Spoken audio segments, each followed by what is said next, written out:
Today's assignment is going to be quite similar to the last assignment we had. We're going to be using chance, rolling the dice, and using randomness and chance to generate new compositions. So to begin, just like last time, we're going to pick a composition from the last assignment. This one is going to be actually from the last generative assignment where we rolled the dice. So we'll choose one image, and it's going to be the start for most of our compositions today. Then we're going to want to generate a few different assets. Today is the first day we get to use color, which is super exciting. So we're just going to choose one color, and that's going to be the only color other than black and white that we're going to use in this assignment. So have fun, pick a cool color.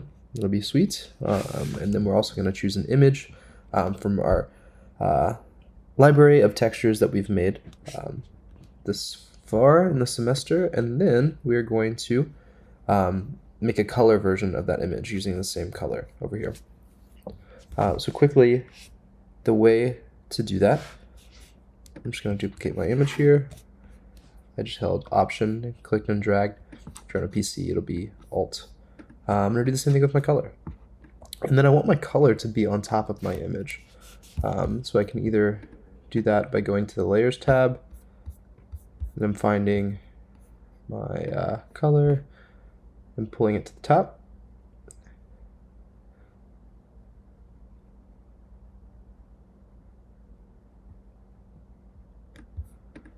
Or I can use my brackets. I can hit Control and then my brackets for a shortcut, or Command my brackets if you're on a Mac. And then I just want to perfectly overlap these two. Then I can select my color rectangle. I can go to Properties. I can click on Opacity. And then I can choose Screen. This gives me, it basically takes all of my black pixels and converts them to this color. Then I want to highlight to select both my color and my image underneath. It's two layers here.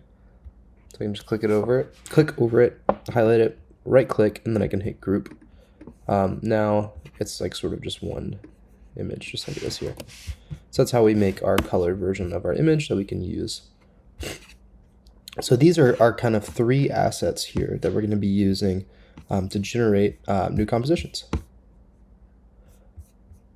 Our variables today, these are less options to choose from and more so things that we're going to do today. So we're going to try all of these things and see how they work. The first one is going to be introducing an image as a variable. And again, we'll just do 3 of those. So we'll come up with our dice map and then run that 3 times. We'll use a solid color. We'll run that 3 times. We'll use our color image, run that 3 times.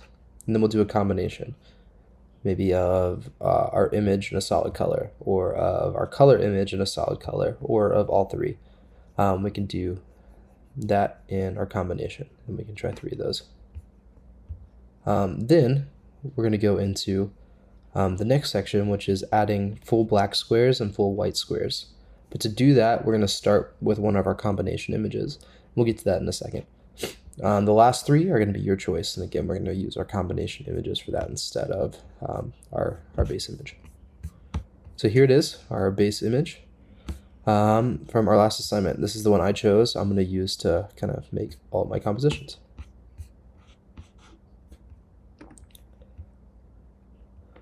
So here we see kind of our columns of images here. We have these off to the side. We'll look at those in a second. So we'll start out with our image. So again, we'll make a dice map. So every time I roll the dice, I'll kind of get these numbers. You get 25 rolls because there's 25 squares. It's a 5x5 grid. And we want to assign the number 1 through 6, basically to just, when I roll a 1, roll in here, I'm going to fill all the black in that image with, in that cell with my image. Here I don't have anything, but you can see kind of here. So these were all black, and then I filled it with that image. I'm just going to kind of start from scratch just so you can see exactly how I'm doing this. I'm just going to copy this and I'm going to make a new layer. It's going to be really helpful just to make a new layer for each artboard in this assignment because we're working with a lot of layers and it's really easy to get lost. So I'm going to say just go ahead and make a layer for each of your artboards. So we got a new layer here. I copy and paste it in. It's also helpful to know every time you make a new layer in Illustrator, it's sort of categorized under a different color. So this one is blue, this one's red, and so it kind of makes it easy to tell if you grab something from a layer that you're not meaning to. So I have all of my images, or all of my, I have my original composition, I guess, kind of duplicated in from up here. I have it right here. And now what I want to do is go through and follow my dice map, pulling my, I'm going to copy this into my new layer. And then when I hit the paste command, so Command V on a Mac or Control V on a PC, if I have this layer selected, it's going to paste it automatically into that layer. And the other helpful thing is I like to keep all my images on the bottom of my layer, and this will make more sense in a second. So let's say in my dice order, I come here and I look at my dice map, and 5 is replacing this image, all the black in this image, with my texture here. What I'll do first is I'm just going to delete the white part of that image, and then I'm going to duplicate, click and drag it, my texture into my composition here and make sure it's placed perfectly. You want to make sure it's placed perfectly before we do any of these other steps. But now what I want to do is I want to combine these 3 shapes into one shape. So to do that, I'm just going to click all of them while holding Shift, and now I have all 3 selected. I can right click and hit Make Compound Path. So now all of these are sort of one path, which is great because now what I can do is click my image underneath, hold Shift, and also select my compound path. And now if I right click on this, I can hit Make Clipping Mask, and my image just sits in that little section there. The other thing to keep in mind is I have 2 shapes here that aren't really touching. So here all 3 had shared sides, and it could be helpful just to do this every time just in case. But to combine these 2, what I might do is come in and go into Properties after I have them both selected, and then use Pathfinder and use this Click to Unite feature. So now these are just one shape. I could go and right click. I can ungroup them, and then I can make a compound path. And now it's ready to be a clipping mask. Maybe this time I'll put my image underneath a new way where I can come in, right click, hit arrange, and then send to back. I can delete these white sections, and then I can select everything, make sure I'm all aligned, and then I can select all and hit Make Clipping Mask. And then you could go through and do this for all your images. So it could look something like this once you're done. So that's great. And for the image, you'll do this 3 times, just like last time.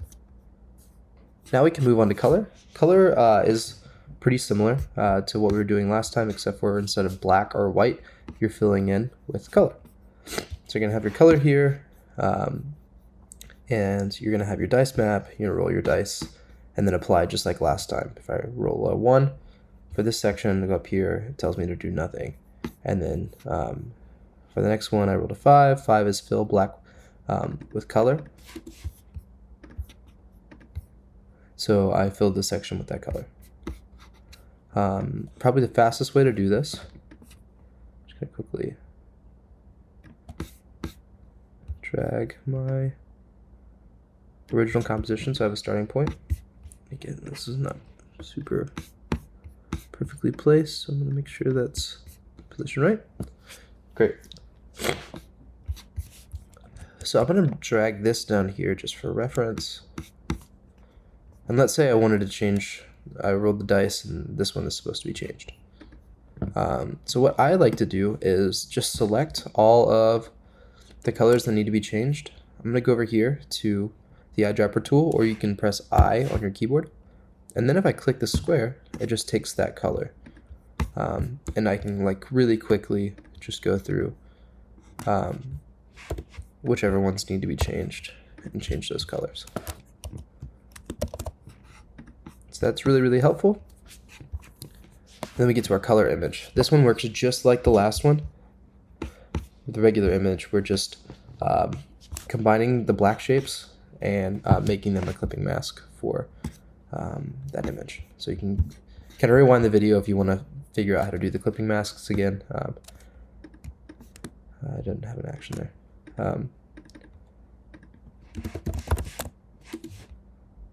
But it's going to be the same exact process. Now we get to our combos, so these will be a little more fun. You can kind of choose whether you just want 2, or whether you want a 3, or whether you want just these 2.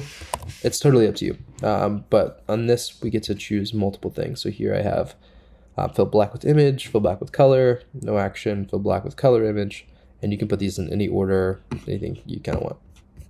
So again, this one we're starting with this original composition, and then we're adding in these elements depending on how we roll the dice. We'll do 2 more of these.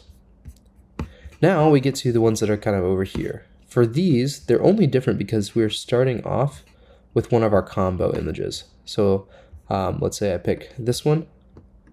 This one will be my new starting point for all of these.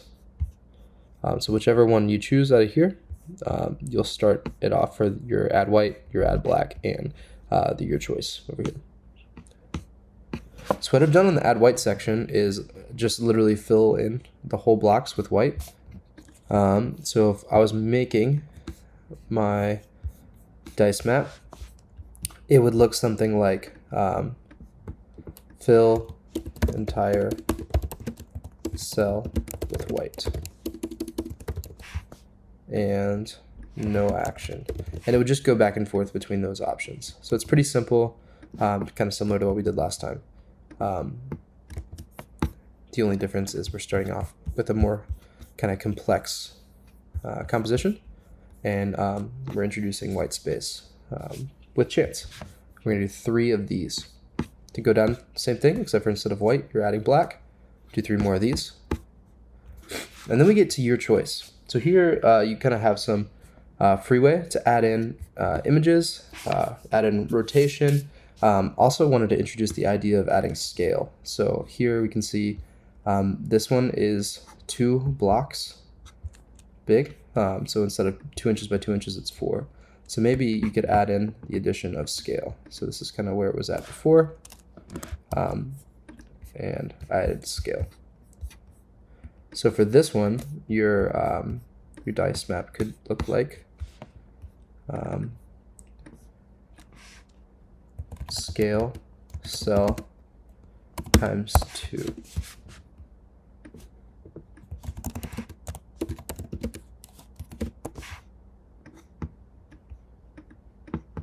Maybe if you're doing scale, you don't want to have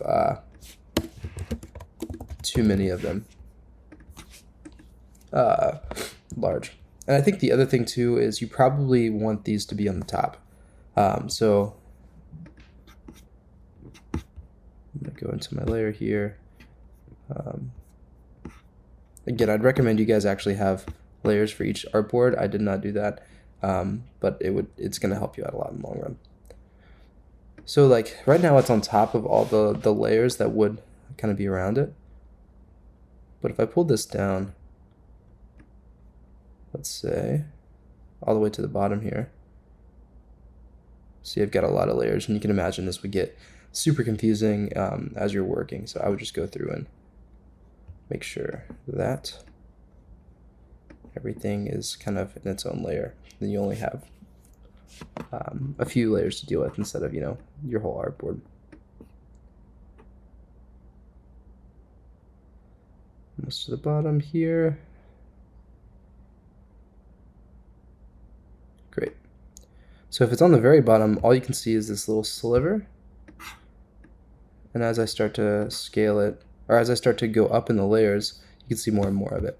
So even though it's scaled to the size of kind of 4 blocks here, 4 by 4, you can only see this sort of one section of it because it's kind of hidden behind everything. Here, you can only see the bottom half of it. Here, you can only see the third. You can see how many layers we have here. It's a ton.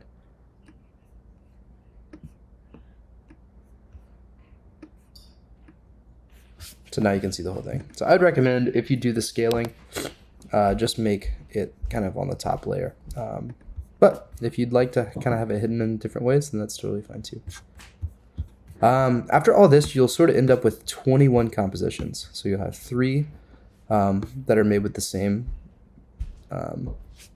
image variable, 3 compositions that are made with the color variable, 3 compositions made with the color image, 3 combos. Again, those are kind of made with our original composition from our last assignment.